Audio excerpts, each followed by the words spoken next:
Hello everyone.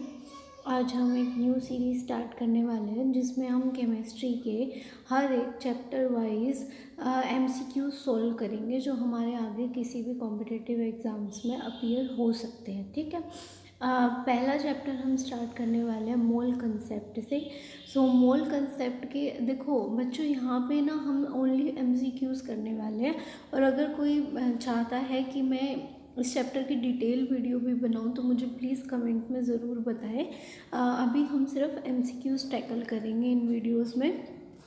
आप देख सकते हैं कि मोल कंसेप्ट में जो हमारे मोल्स के बारे में पढ़ाते हैं, और एटॉमिक मास यूनिट का हमें पता होना चाहिए, वॉल्यूम वर्सेस मोल क्या होता है उसके बारे में हमें पता होना चाहिए।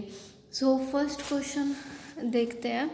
फर्स्ट क्वेश्चन है हमारी स्क्रीन पे, विच of the following samples contain the largest number of atoms. तो इसमें अगर हमें लार्जेस्ट नंबर ऑफ एटम्स के बारे में बताना है तो सबसे पहले हमें इंडिविजुअली जो हमें क्वेश्चन में दिया गया है उसके एटॉमिक मास के बारे में पता होना चाहिए, क्योंकि मोल कंसेप्ट के अकॉर्डिंग जो हमारे नंबर ऑफ मोल्स है वो किसके बराबर होते हैं, वो होता है मास बाय मोलर मास के, यानी कि जो गिवन मास है बाय में मॉलिक्यूलर मास। ठीक है। और यहाँ पे इंडिविजुअल एटम दिया हुआ है तो वो उसका मॉलिक्यूलर मास हमें पता होना चाहिए। ठीक है। और ये जो मास है ये हमारे पास गिवन मास होता है। ठीक है। गिवन मास सबके लिए सेम दिया हुआ है, 1 ग्राम 1 ग्राम 1 ग्राम। तो जो डिफरेंस आएगा वो सिर्फ आएगा इन एटम्स के मॉलिक्यूल्स के मोलर मास के वजह से। ओके। सबसे पहले हम निकल के लिए चेक करेंगे। तो निकल का जो हमारे पास गिवन मास है वो तो 1 ग्राम ही है, और जो निकल के लिए मॉलिक्यूलर मास होता है वो होता है 58 ग्राम पर मोल। ओके। और नेक्स्ट है हमारे पास नाइट्रोजन। नाइट्रोजन के 2 एटम हैं, तो हम दोनों एटम का सम करके फिर मॉलिक्यूलर मास निकालेंगे, जो कि हमारे पास बनेगा 28 ग्राम पर मोल के आसपास। ठीक है। नेक्स्ट है हमारे पास कैल्शियम। कैल्शियम का गिवन मास हमारे पास फिर से 1 ग्राम है, और कैल्शियम का मॉलिक्यूलर मास हमारे पास होता है 40 ग्राम पर मोल के बराबर। ओके। और जो हमारा लास्ट बच गया वो है बोरोन, जिसका गिवन मास अगेन 1 ग्राम है, और जो मॉलिक्यूलर मास हमारे पास होता है वो होता है 10 ग्राम पर मोल। ओके। तो यहाँ से हमें पता क्या चल रहा है कि जो लार्जेस्ट नंबर ऑफ एटम्स होंगे ना वो उसके होंगे जिसका स्मॉलेस्ट मोलर मास पर एटम होगा।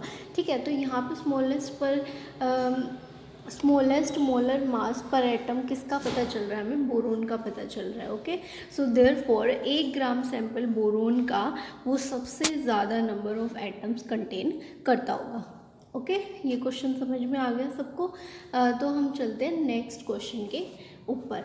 नेक्स्ट क्वेश्चन है हमारे पास, which of the following samples contain the smallest number of atoms. ठीक है। इसमें भी देखो फिर से वही सेम हमारे पास मोल कंसेप्ट लगेगा, जिसमें कि हमारे पास नंबर ऑफ मोल्स बराबर होते हैं मास बाय में मॉलिक्यूलर मास के बराबर। ठीक है। तो हम इंडिविजुअली सबका molecular mass by molecular mass का रेशो निकालेंगे। ठीक है।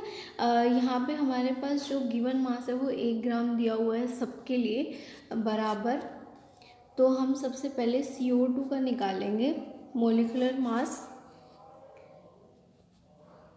देखो नंबर ऑफ मोल्स होते हैं हमारे पास गिवन मास बाय में मॉलिक्यूलर मास। तो पहला जो ऑप्शन है हमारे पास वो है 1 ग्राम ऑफ CO2। तो CO2 के लिए जो हमारे पास नंबर ऑफ मोल्स बनेंगे वो बनेंगे गिवन मास हमारे पास 1 ग्राम गिवन है, और CO2 के लिए 1 कार्बन और 2 ऑक्सीजन का एटॉमिक मास जो है हमें ऐड करके CO2 का मॉलिक्यूलर मास निकालना पड़ेगा, जो कि हमारा होता है 44 ग्राम पर मोल।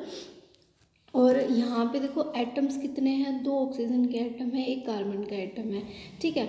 तो इसको हम जैसे, क्योंकि मोल्स जो होते हैं ना वो 1 मोल इक्वल्स टू एवोगैड्रो नंबर के बराबर होता है एटमिक कितने नंबर ऑफ एटम्स, ठीक है। नंबर ऑफ एटम्स की हमने बात करी है ना, तो नंबर ऑफ एटम्स हमेशा एवोगैड्रो नंबर में काउंट करते हैं, ठीक है। 1 मोल इक्वल्स टू एवोगैड्रो नंबर, जो कि हमारे पास 1 एवोगैड्रो नंबर के अंदर कितने नंबर ऑफ एटम्स होते हैं, 6.23 इंटू 10⁻23 नंबर ऑफ एटम्स होते हैं, ठीक है। तो यहाँ पे 3 एटम्स हो गए हमारे पास, तो यहाँ पे 3 एवोगैड्रो नंबर से हम इसकी मल्टीप्लिकेशन कर देंगे, ठीक है। नेक्स्ट है हमारे पास C8H18, ठीक है। इसके लिए काउंट करेंगे तो अगर हम इसके total number of atoms count करें तो हमारे पास बनता है 26 एवोगैड्रो नंबर।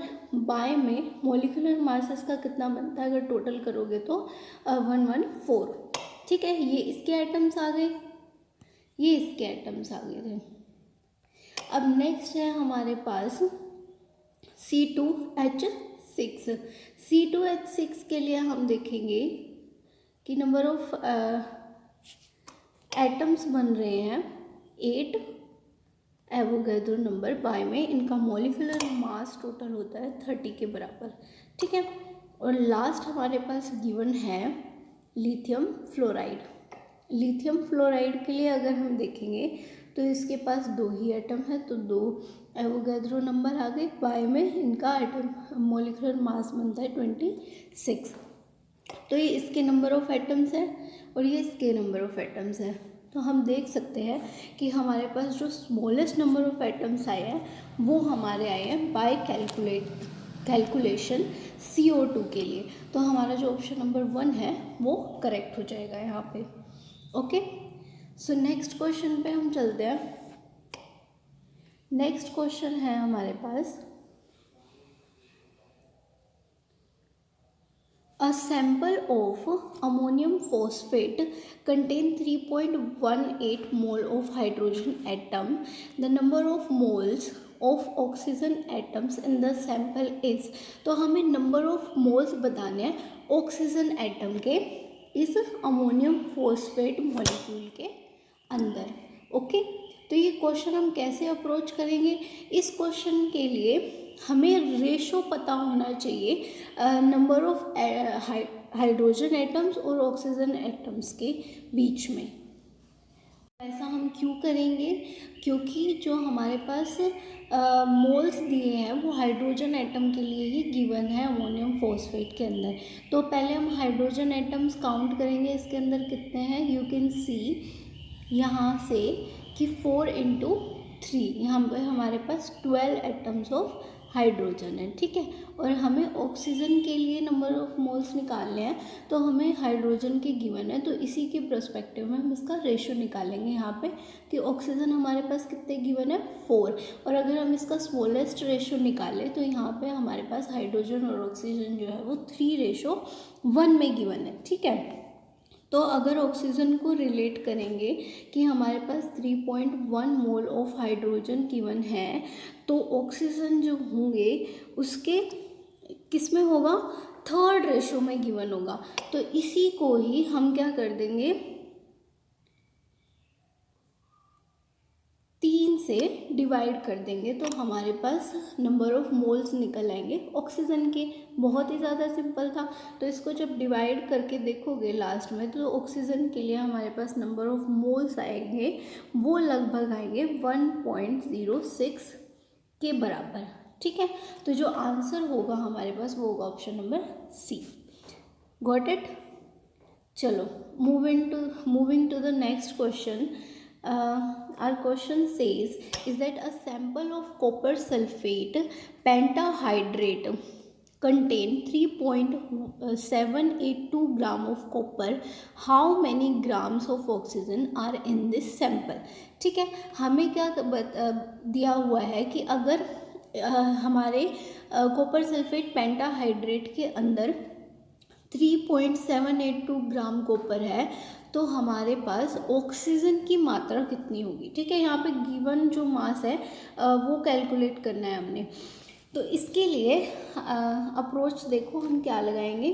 सबसे पहले जो हमारे पास मॉलिक्यूल गिवन है उसके लिए हम फॉर्मूला लिख लेंगे।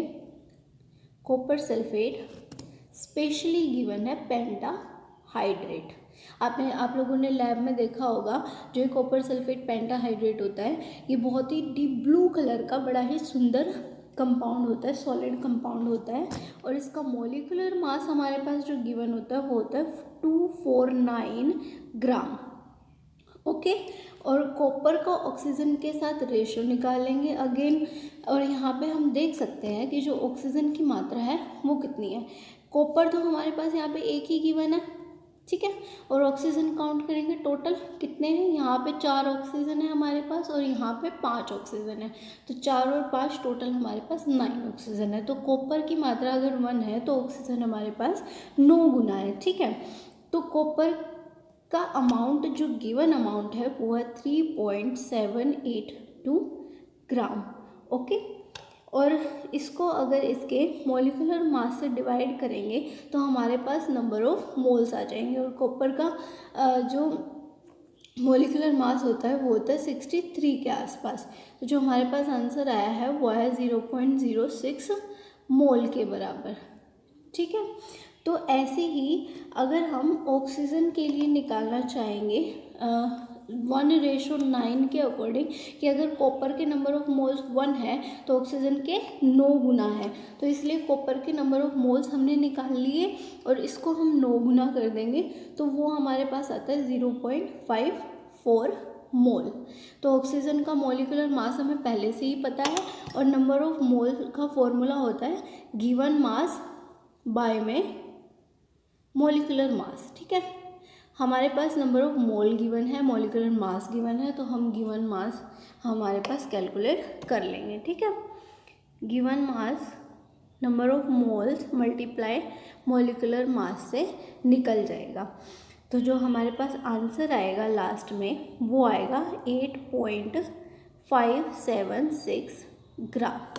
ओके, तो हमारा ऑप्शन नंबर डी आंसर हुआ इसके लिए। नेक्स्ट क्वेश्चन है, an ore contain 1.34% of mineral argentite जो कि हमारे पास सिल्वर फ्लोराइड सल्फेट गिवन है बाय मास।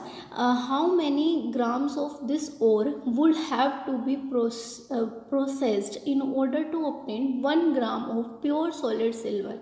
ओके, यानी कि हमारे पास मिनरल दिया हुआ है और ओर है और उसमें से हमें ये दिखाना है कि अगर हमारे पास प्योर सिल्वर एक्सट्रैक्ट करना हो हमें तो वो कैसे कितने ग्राम हम इसमें से एक्सट्रैक्ट कर सकते हैं, ठीक है।